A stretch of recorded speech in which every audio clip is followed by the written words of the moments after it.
Ini sholat ada ruhnya. Kalau dikerjakan dia ada ruh. Ruh sholat itu semakin hari dibuat makin kuat.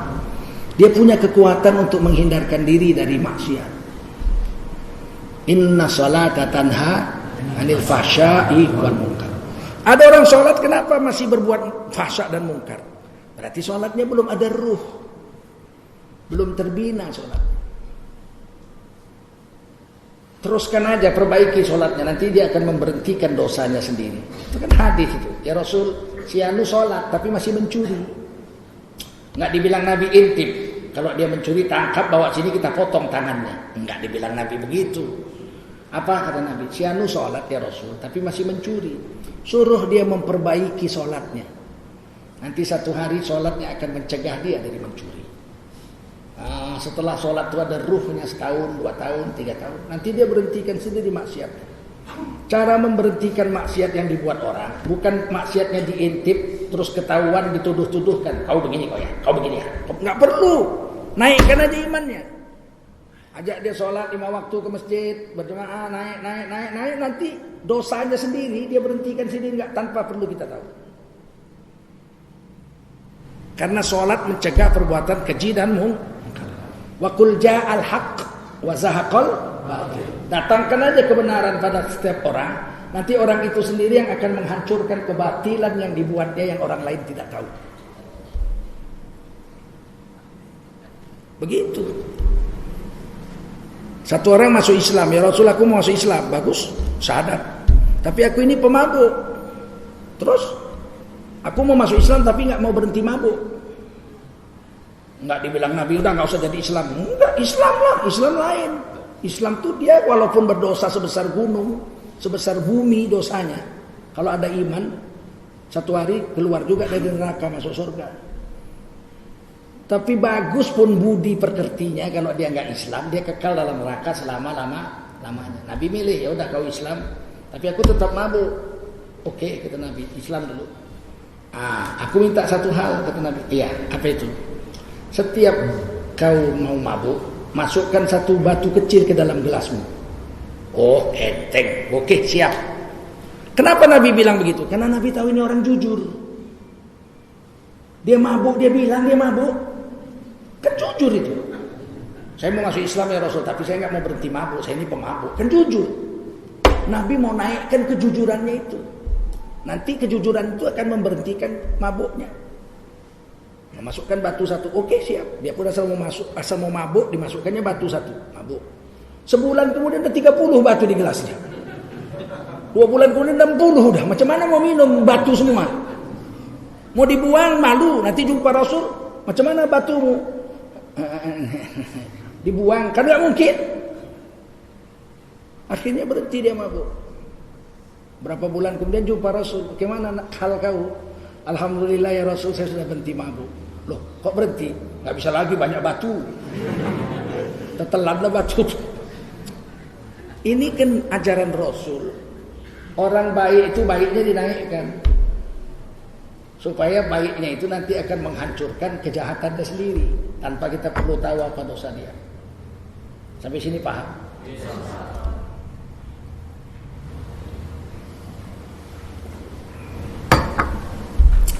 Yang kelima ya. Bagaimana memperbaiki hati orang supaya dia punya kekuatan untuk mengikuti agama. Hati harus dibersihkan. Bagaimana membersihkan hati? Nggak bisa pakai sabun, dicuci, nggak pakai rinso, nggak bisa. Membersihkan hati, kata Quran adalah dengarkan ke kupingnya bacaan Al-Quran. Suruh dia dengar taklim. Quran, hadis dengar. Nanti Quran dan hadis yang dia dengar itu mencuci bersih hatinya.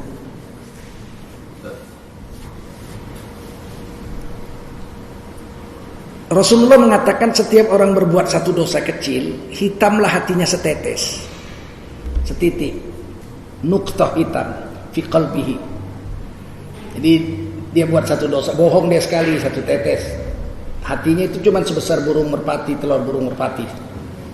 Itu namanya latifah robbaniyah rohani, hati. Dia lihat bini orang, satu tetes hitam, 1000 sudah hitam semua. Sekali buat dosa besar, hitam semua sekali. Kalau dosa besarnya itu tidak ditobatinya, berkaratlah hatinya. Hati bisa berkarat. Kalau hati sudah berkarat, matilah matanya, matilah kupingnya, matilah indranya. Enggak mempan lagi nasihat. Karena hatinya sudah mati. Walaupun matanya melihat, enggak belajar dari matanya. Ada 10 orang pemabuk narkoba. Mabuk dia malam itu sampai tak sadar diri. Kemudian sadar pulang. Besok pagi dapat telepon. Din, apa? Kawan kita mati. Tadi malam kan sama kita mabuk. Dia overdosis, mati dia. Oh, iyalah aku datang, ditengoknya kawannya mati. Mati juga dia. Mati. Malamnya narkoba lagi 99. Nggak dapat pelajaran, kawannya mati, dia tetap narkoba. Kenapa? Karena hati sudah mati, berkarat. Bagaimana hati bisa berkarat? Terlalu banyak dosa, tidak dibersihkan. Nah, ditulis dalam Quran surah Al-Mutaffifin bahwa hati itu bisa berkarat. Kalla bal rana ala qulubihim ma kanu yaksibun. Ada tanda saktah di situ. Kalla bal rana ala qulubihim. Saktah kata ahli qiraat Quran, memberhentikan bacaan 2 hakat, 2 ketuk tanpa memotong napasnya. Kalau napasnya berhenti, ikut berhenti, namanya waqaf. Kalau saktah napasnya nggak boleh berhenti, bacaannya aja yang berhenti. Kalla bal rana ala qulubihim ma kanu yaksibun. Itu kata ahli qiraat. Dalam qiraat kita Imam Hafaz An Asim 4 kali saktah di Quran. Surah Al-Kahfi iwajan qayyima. Surah Yasin qalu ya wailana man ba'athana min marqadina hadza ma wa'ada ar-rahman wa sadaqal mursalun. Yang ketiga surah Al-Qiyamah man raq. Yang keempat Al-Mutaffifin. Kalla bal rana ala qulubihim ma kanu yaksibun. Itu kata ahli qiraat. Kata ahli tafsir lain. Saktah itu kata ahli tafsir memberhentikan bacaan sejenak untuk mempersiapkan hati supaya jangan terkejut melihat kalimat sebelahnya. Sangat mengejutkan. Kalla, sekali-kali jangan begitu. Bal, bahkan telah apa, berhenti dulu. Baru lihat sebelahnya. Rona ala qulubihim, berkarat hati mereka. Makanu yaksibun, karena terlalu banyak dosa yang mereka perbuat. Ya, hati bisa berkarat. Kalau hati sudah berkarat nggak ada guna. Mata nggak guna, kuping nggak guna, indranya nggak guna, udah mati. Didakwah orang marah, dinasehati orang marah dia, dipukulnya bisa yang nasehati dia. Berhentilah kau mabuk, dipukulnya kita bisa.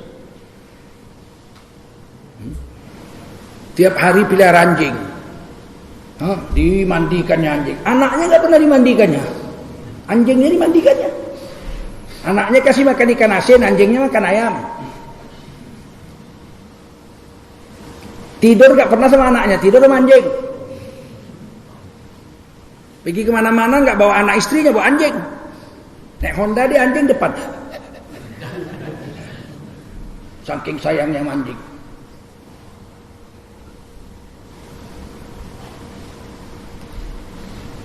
Dinasihati orang, dipukulnya kita bisa gitu.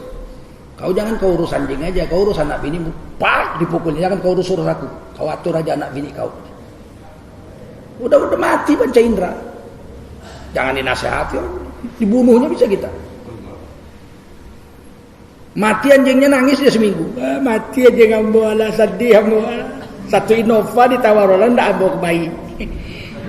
Bininya mati kan nangis ya. Lebih berharga anjingnya dari bininya dibikinnya.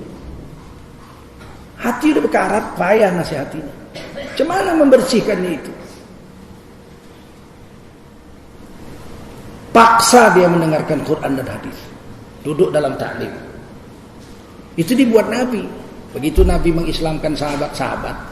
Setiap malam Nabi bikin taklim di rumah Sayyidina Arqam bin Abil Arqam. Itu rumahnya terpisah sendiri. Orang rumah Mekah kan rapat-rapat. Kalau Sayyidina Arqam bin Abil Arqam dia pisah sendiri. Diam-diam sahabat menyeluduk situ malam-malam kan gelap, nggak ada yang tahu. Diam-diam masuk sana. Nanti Nabi datang. Dibacakan Quran, didengarkan hadis-hadis Nabi. Supaya apa? Supaya hatinya bersih. Sehingga mereka dapat ilmu langsung berani amal. Dapat ilmu langsung sanggup mengamal. Membersihkan hati dengan mendengarkan Quran. Ditulis di Quran surah Al-Jumu'ah ayat 2. Huwallazi ba'atha fil ummiyina rasulan minhum. Yatlu alaihim ayatihi wa yuzakkihim. Wa yu'allimuhumul kitaba wal hikmah wa in kanu min qablu lafi dhalalin mubin. Dialah Allah yang telah mengutuskan seorang rasul kepada kaum yang buta huruf. Jadi orang Mekah itu disebut kaum yang buta huruf. Fil ummiyin, orang-orang yang buta huruf. Rasulam minhum, seorang rasul dari golongan yang buta huruf itu. Apa tugas Rasul itu? Yatlu alaihim ayatih. Nabi itu membacakan ayat-ayat Tuhannya kepada kaumnya yang buta huruf itu. Mereka dengar. 3 tahun di rumah Sayyidina Arqam bin Abil Arqam. Tiap hari. Wa yuzakkihim. Bacaan Quran itu membersihkan hati mereka. Wa yu'allimuhumul kitaba wal hikmah. Kalau hati udah bersih barulah ilmu agama itu Quran, sunnah bisa masuk ke hatinya dan bisa dia mengamalkannya. Wa in kanu min qablu lafi dhalalim mubin. Padahal sebelum itu mereka itu adalah manusia yang paling bejat sedunia. Bejatnya terang-terangan dan nyata-nyataan. Mereka itu kalau mau berzina bilang, mau kemana kau? Berzina. Sama siapa? Sama si Anu. Membunuh orang dia bawa parang. Mau kemana kau? Aku mau bunuh si Anu. Oh mereka terang-terangan Pak. Mau kemana kau? Aku main judi. Kau mana? Aku mau mabuk. Terang-terangan orang itu buat maksiat. Bersih mendengarkan Nabi baca Quran. Dinasihati dengan hadis-hadis. Jadi taklim itu membersihkan hati. Kelemahan kita nggak mau duduk dalam taklim itu. Kalau udah ustaz nggak mau duduk dengar ceramah. Saya kan ustaz. Masa saya mendengar ceramah? Itu bukan supaya kau hina, supaya hatimu bersih. Dengar. Saya khutbah Jumat nggak mau saya 52 minggu setahun. 10 atau 8 kali setahun saya kira libur. Nggak mau saya berkhutbah. Saya mau mendengar orang. Dan kadang datang ke masjid nggak berani khotibnya. Bapaklah imam, bapaklah khotib nggak berani aku. Aku mau mendengar. Hari ini aku mau mendengar supaya hatiku bersih. Dengar.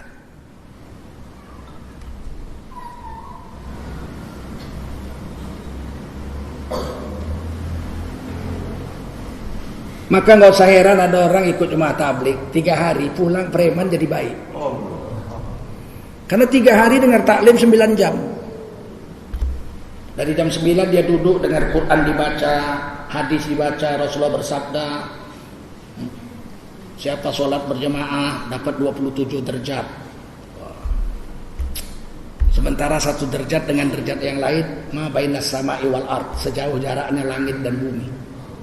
27 derajat, 27 kali bolak-balik langit bumi. Dia dengar, hatinya bersih. Preman pulang-pulang sholat 5 waktu ke masjid, mukanya bertato macam monyet, tato semua. Kenapa? Hati bersih 9 jam 3 hari dengar taklim. 15 kali sholat berjemaah nggak tinggal selama dia iktikaf di masjid. 3 malam sholat tahajud berturut-turut. Mendatangi rumah orang, mengajak orang, mendakwah orang untuk datang ke masjid. Pulang bersih hatinya. Bapaknya mati dia nggak nangis, mamanya mati dia malah main gitar. Pulang keluar 3 hari menjerit-jerit dia nangis. Diciumnya kaki ibunya. Kok bisa begitu ya? Hatinya bersih. Anak kita jahat, bandel. Kita nasihati mana masuk, diejeknya kita bisa. Kita marahi, ditipunya kita. Sholat! Udah tahu maghrib, gak sholat. Masuk dia ke kamar, kuncinya pintu kamar. Klik, disiramkannya air ke lantai. Oh, lagi wudu. Habis itu dia pun dipasangnya rokok. Allahu Akbar. Sami Allahu liman hamidah. Pikir bapaknya sholat, ditipu dia. Hati bejat. Gimana membersihkannya? Suruh dia dengar Quran. Mana mau dia? Oh, nggak bisa dia. Duduk. Dengarkan aku baca Quran. Nggak mau dia. Suruh dia ikut iktikaf 3 hari. Insya Allah pulang baik dia. Atau kita dengarkan Quran. Macam mana caranya? Waktu dia makan. Makan pagi anak-anak kita mau pergi sekolah. Putarkan kaset ngaji. Ayat yang dia hafal. Jangan yang nggak dia hafal Al-Kahfi. Ngapain? Yang dia hafal. Dia lagi makan pagi. Putar kaset. Bismillahirrahmanirrahim. Idza jaa nasrullahi wal fath. Dia makan. Hatinya karena dia hafal hatinya ikut. Sambil makan hatinya ikut baca. 6 bulan kemudian tiba-tiba berubah anak kita jadi baik. Kenapa? Karena ayat Quran yang dia dengar dan dia baca karena dia hafal itu setiap pagi pergi sekolah.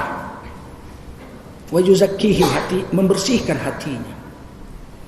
Naik mobil mau antar anak sekolah, jangan dengarkan lagu, dengarkan Quran. Wal 'ashr. Dia dengar. Innal insana lafi khusr. Hatinya ikut baca. Illal ladzina amanu wa 'amilus shalihat. 6 bulan kemudian bersih hatinya, baik dia. Ini kita sendiri meracun anak kita. Antara anak sekolah kaset lagu nyanyi porno. Aku tak biasa. Mana anakmu baik? Kita sendiri merusak hati anak kita. Sampai sini paham?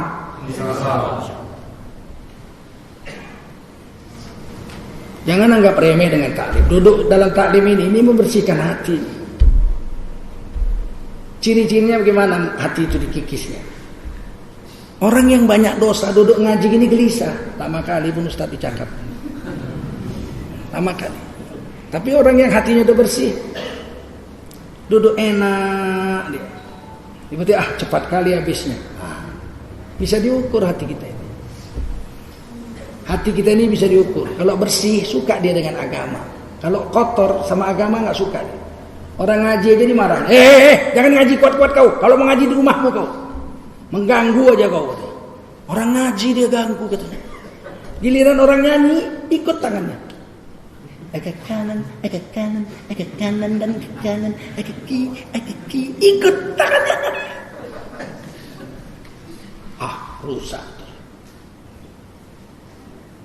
Bisa diukur.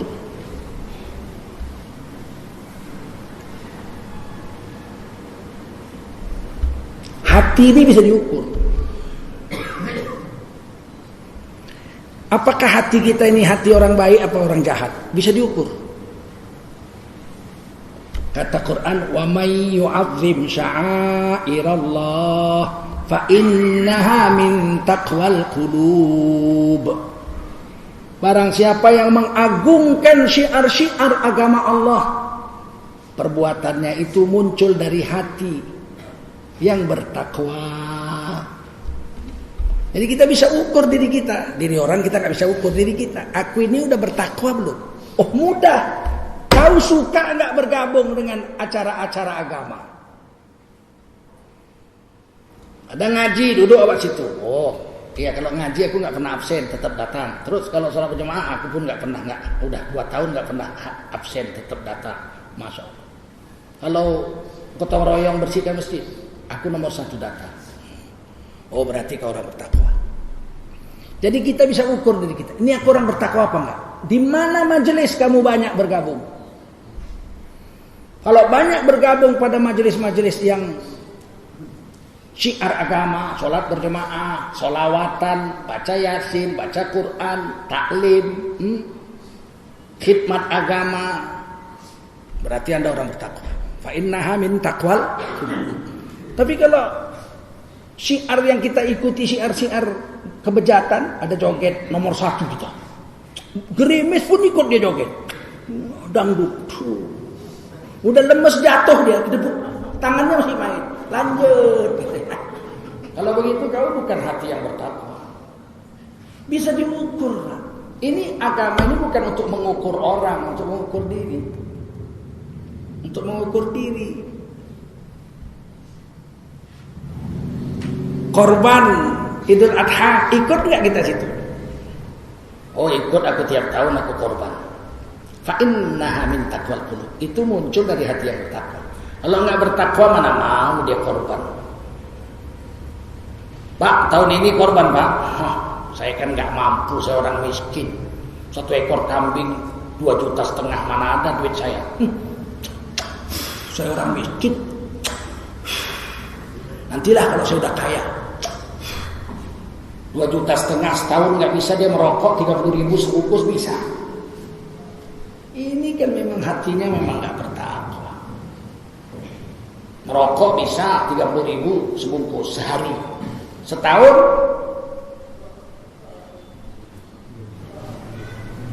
10 juta setahun merokok sebungkus sehari. Korban 2,5 juta nggak mampu. Saya orang miskin. Giliran mati di akhirat minta surga. Malaikat, aku minta surga. Kata malaikat kepala, tuh kau merokok bisa kau, korban tak bisa, minta surga pula kau. Ditampar malaikat mungkin aneh. Jangan main-main dengan agama ini. Bisa diukur.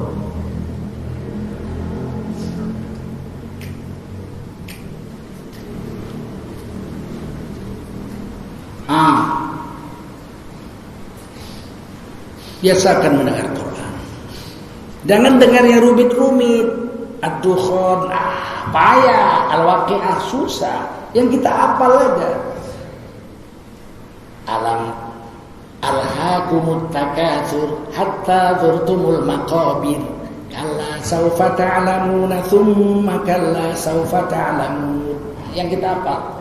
Bismillahirrahmanirrahim. Alam tara kaifa fa'ala rabbuka bi ashabil fil. Alam yaj'al kaidahum fi tadlil wa arsala 'alaihim tayran ababil tarmihim bihijaratin min sijil faj'alahum ka'asfin ma'kul. Yang hafal-hafal tiap hari dibaca, tiap hari didengar, hati bersih. Ciri-ciri hati udah mulai bersih, udah mulai suka agama, sudah mulai nggak suka maksiat, udah bagus deh itu. Dan nafsu manusia ini kan dibagi-bagi, ada banyak. Yang besar 3. Nafsu yang paling rendah, nafsul ammarah, bisu. Orang yang nafsunya masih nafsul ammarah, dia cuma suka sama yang jahat, sama agama nggak suka. Sholat yuk, macam mau demam kurasa. Macam mau demam kurasa. Kaulah duluan ke masjid. Aku hari ini enggak ke masjid. Tiba-tiba datang kawannya. Woi, ada organ tunggal di kampung sebelah. Sebentar. Hilang demamnya. Memang nafsunya masih nafsul amarah. Nafsul amarahnya harus dipaksa taat. Dipaksa sholat, dipaksa zikir, dipaksa baca Quran, dipaksa makan yang halal, dipaksa sholawat Nabi, dipaksa silaturahim. Nanti setahun, 2 tahun, 3 tahun turun setingkat menjadi nafsul lawwamah.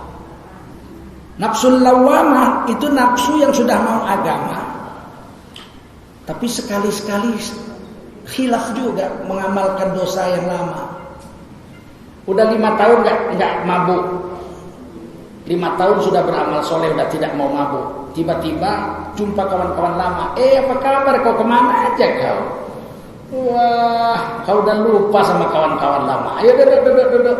Mari kita minum dulu. Aku udah 5 tahun nggak main. Jangan begitu. Ini persahabatan. Hargailah persahabatan. Akhirnya malam itu dia mabuk. Sampai di rumah nangis-nangis. Ya Allah, kenapa lah aku udah 5 tahun nggak mabuk, kok hari ini aku mabuk gara-gara kawan lama. Menyesalnya bukan main. Itu nafsu sudah lawamah. Kalau nafsul amarah mabuk, cerita dia sama orang. Tadi malam aku mabuk sampai tercungkur aku ke dalam paret. Bangga dia dengan dosa-dosanya. Itu masih nafsul amarah. Kalau nafsul amarah ini ditekan dengan agama, dipaksa beramal soleh, nanti satu hari nafsunya turun menjadi nafsul lawamah. Nafsul lawamah sudah mau taat, tapi sekali-sekali keliru, terlanjur juga. Paksa nafsul lawamah ini beramal soleh siang malam terus, nanti satu hari nafsunya turun lagi setingkat menjadi nafsul mutmainnah. Kalau nafsunya sudah nafsul mutmainnah, nggak suka lagi dengan maksiat, lebih baik aku dibunuh mati daripada aku berzina. Lebih baik aku kau bunuh mati daripada aku meninggalkan sholat. Udah sampai situ dia. Tapi itu kan perlu latihan bertahun-tahun. Dan hebatnya ternyata masuk surga itu yang dipanggil bukan manusia. Nah, ada ayat Quran bilang ya ayuhan nas udkhulul jannah, hei manusia masuklah kau ke surga. Enggak ada ayatnya. Ya ayyuhalladzina amanu udkhulul jannah, hei kamu orang beriman masuklah kau ke surga. Enggak ada ayatnya. Enggak ada ayatnya. Ternyata masuk surga yang dipanggil nafsu. Ya ayyatuhan nafsul mutmainnah irji'i ila rabbiki radiyatan mardiyah fadkhuli fi ibadi wadkhuli jannati. Hai nafsu yang mutmainnah, yang sudah terkendali, enggak goncang lagi dengan maksiat. Saya tanya guru saya, nafsu mutmainnah itu apa Tuan Guru? Ciri-cirinya, lihat duit sama daun sama saja. Hebat nih, datang orang dikasihnya daun seikat. Apa ini? Daun. Keluarkannya dari tasnya, duit seikat. Apa ini? Duit. Belum. Kalau mutmain itu udah sama aja. Apa ini? Daun. Keluarkan duit satu ikat. Ini apa ini? Duit. Sama nadanya. Nggak terkejut lagi. Kenapa? Duit tidak manfaat tanpa izin Allah. Daun pun tak manfaat tanpa izin Allah. Duit bisa manfaat hanya dengan izin Allah. Daun bisa bermanfaat dengan izin Allah. Sampai situ. Memang duit nggak manfaat kok kalau nggak izin Allah. Mana manfaatnya harta kalau nggak izin Allah? Ada orang umur duitnya 70 tahun, duitnya 70 miliar, banyak nggak? Banyak nggak? Duit semua nggak campur tahun. Rumahnya 10, mobilnya 10, istrinya 4, kaya nggak? Tapi ditakdirkan Allah rezekinya sedikit. Oh, kok bisa begitu? Kena stroke. Bengkok ini. Tak manfaat duit 70 miliar. Pagi-pagi datang pembantunya. Assalamualaikum Tuan. Waalaikumsalam. Ya, saya Tuan. Kue pagi ini masakan saya sup buntut. Sup buntut Tuan, kata pembantunya. Iya. Tuan mau makan sup buntut? Orang setrum makan sup buntut langsung jiun Tuan. Apa jiun? Innalillahi wa inna ilaihi raji'un. Tidak boleh Tuan makan sup buntut. Tuan setrum. Terdiam. Kalau begitu gue masakkan sup kepiting aja. Kepiting? Orang setrum makan kepiting langsung game over. Mulai nangis dia. Kalau begitu masakan saya kolak pisang yang manis ya. Mana boleh Tuan makan kolak pisang manis. Tuan kan diabetes. Meledak nangis. Kalau begitu gue masak ikan asin aja ya. Biar aku makan kayak orang miskin aja. Nggak boleh Tuan. Tuan tuh darah tinggi. Nggak boleh makan ikan asin. Nggak manfaat duit 70 miliar. Kalau begitu mati aja aku yang sabar Tuhan, belum waktunya malaikat maut belum datang. Kalau udah waktunya nggak usah diajar, datang dia. Saya bikinkan makanan sehat untuk Tuhan, tenang. Itu cocok untuk orang sakit stroke. Saya sudah belajar sama dokter gizi. Setengah jam kemudian datanglah membantunya Wahim. Ini dia Tuhan, makanan sehat untuk orang stroke. Tengoknya bubur Pakai rebus bayam, tak pakai garam di blender. Persis muntah kucing. Itu pun tak bisa suap sendiri, bengkok. Disuapkan biniknya yang keempat, cantiknya 7 kali lebih cantik dari Syahrini. Tapi meleleh-leleh. Biniknya cantik begitu, jangankan dipakainya, dipegangnya nggak nyampe. Tak manfaat duit 70 miliar itu Pak tanpa izin Allah. Betul? Habis makan pembantunya itu dibukanya kulkas. Kulkas Masya Allah 4 meter lebarnya. Diambil sama pembantunya itu. Ditengoknya. Kue semua boleh dimakan ya Yem. Kata Wagiem, inilah nasib orang miskin tuan, semua boleh dimakan.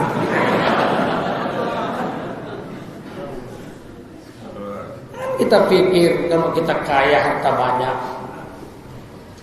semua harta kita bermanfaat. Mobilnya 10, nggak pernah dia naik mobil. Yang naik mobil pembantunya sama supirnya. Dia naik kursi roda. Sadar kita sadar, supaya nafsu kita ini nggak bejat. Apa yang kita bisa nikmati itu yang direzekikan Allah pada kita, betul? Innallaha yarzuqu man yasha' bighairi hisab. Sesungguhnya Allah memberi rezeki pada siapa Allah mau tanpa perhitungan banyak. Kalau kita nggak punya, mana punya rezeki Pak? Kan kita harus cari. Enggak, jangan bodoh kita. Rezeki itu Allah yang antar, bukan kita yang cari. Kalau kita harus cari, baru dapat rezeki. Mana dapat kita makan apel? Apel tumbuhnya di Amerika kok. Kalau sudah ditulis malaikat Mikail, rezeki terkucurkan naik apel di Washington DC Amerika Serikat. 2 aja gendangnya itu. Kalau nggak saya terbang ke sana makan apel itu.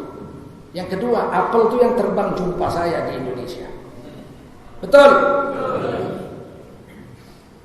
Tapi kalau nggak kerja mana dapat rezeki Pak? Siapa bilang? Rezeki itu kan harus kerja Pak baru dapat. Enggak. Kalau nggak kerja mana dapat rezeki? Berapa juta orang nggak kerja makan minum? Siapa? Orang penjara. Orang di penjara nggak kerja. Makan minum tidur, makan minum tidur. Anak bininya nggak mati juga. Pulang dari penjara 5 tahun gemuk bininya. Ya gemuk kau. Iya bang, alhamdulillah 5 tahun ini nggak ada yang menampari aku gemuk. Apa? Berapa banyak orang nggak punya mobil, kemana-mana naik mobil. Siapa? Itu supir. Mobil kemana-mana nggak punya mobil. Malah yang punya mobil naik kursi roda. Kenapa kita nggak berpikir tentang itu? Tapi itu mesti dilatih. Nggak bisa tiba-tiba lah. Sifat itu dilatih Pak. Kalau ilmu dipelajari. Jangan kita pikir kalau udah mengaji gini kita besok jadi orang mutmainnah. Dilatih bertahun-tahun itu, dipaksa. Ilmu dipelajari. Itu pun diberi Allah juga. Wa ma utitum minal ilmi illa qalila. Tidaklah aku berikan ilmu kepadamu kecuali sedikit sekali. 40 anak mengaji di pesantren yang sama, diajar oleh guru yang sama, dengan kitab yang sama. 6 tahun kemudian tamat. Samakah ilmunya? Nah, berarti ilmu itu diambil Allah, diantar Allah, diberi Allah. Apalagi rezeki. Rezeki itu Allah yang bagi, betul? Kita usaha aja mencarinya, dapat alhamdulillah, tidak dapat Allah kirim lewat jalan lain. Kadang-kadang hasil bekerja nggak berhasil, dapat musibah, yang dikerjakannya nggak dapat hasil apa-apa. Tapi Allah ganti lebih banyak kalau dia sabar. Satu orang ibu-ibu janda menanam padi di sawahnya, 1 petak, berbuahlah padi kuning, subur. Dia pun senang, dia bilang 4 hari lagi saya panen. Tiba-tiba besoknya datang kelodok, banjir bandang, habis sebutir padi pun tak ada lagi. Nangis dia pikir sawahnya, ada DP habis adanya. Dado semuanya mati udah ada lagi. Matilah mau nak makan. Mati dia nggak makan.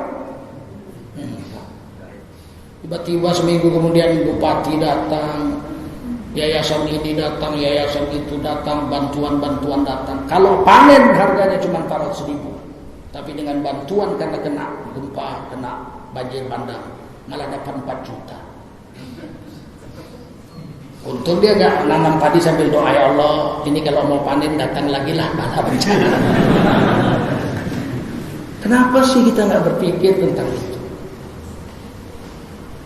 Allah melakukan apa yang Allah mau. Betul? Hidup ini hanya sukses dalam agama.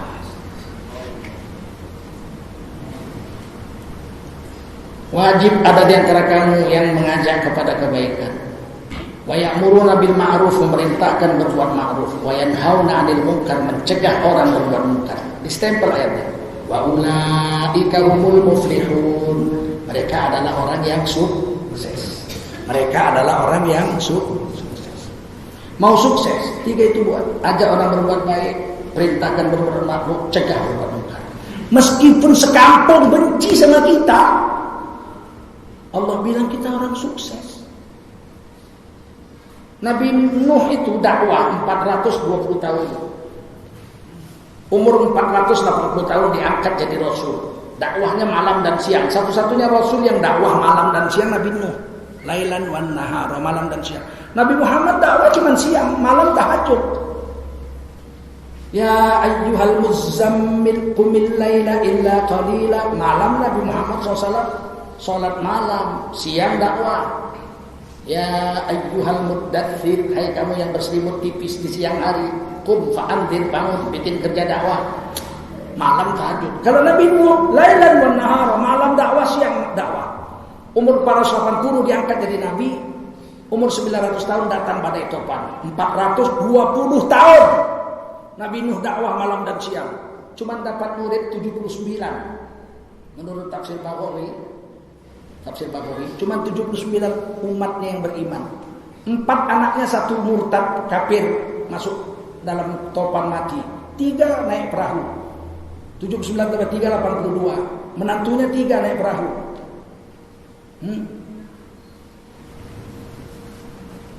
Menantunya 3. Nabi Nuh istrinya 2, 1 tenggelam kafir, yang 1 naik perahu. Nabi Nuh 1. Berapa lah itu? 79 ditambah 6 85 ya. Bukan 79, 76. Umatnya cuma 76. Anak menantu 6, 82, istri 1, 83, Nabi Nuh 1, 84. 420 tahun dakwah, Nabi Nuh hanya berhasil menaikkan ke perahu 76 umatnya. Tambah 3 anak, 3 menantu, 1 istri, 1 diri dia sendiri. Enggak dibilang Allah Nabi Nuh nabi yang gagal. Enggak dibilang Allah Nabi Nuh nabi yang tidak berhasil dalam dakwah. Nabi Nuh disebut Allah Rasul Ulul Azmi, Rasul yang paling tahan diuji 5. Nabi Nuh 1. Nabi Isa sejak bayi dakwah. Sejak bayi dalam buayan Nabi Isa sudah dakwah. Inni Abdullah, sesungguhnya aku hamba Allah, bukan anak Tuhan, bukan anak zina, aku hamba Allah. Fa'budullaha rabbi wa rabbakum, sembahlah Allah Tuhanku dan Tuhanmu. Sudah dakwah dari dalam pangkuan, sudah dakwah. Umur 33 tahun Nabi Isa AS diangkat ke langit kedua. Sekarang nunggu di sana bersama Nabi Yahya, nanti dia turun akhir zaman, mengislamkan orang-orang Nasrani dan menghancurkan salib-salib, maksudnya mengislamkan orang Nasrani. Maka orang Nasrani itu enggak pakai elang. Orang Yahudi Allah pakai lam.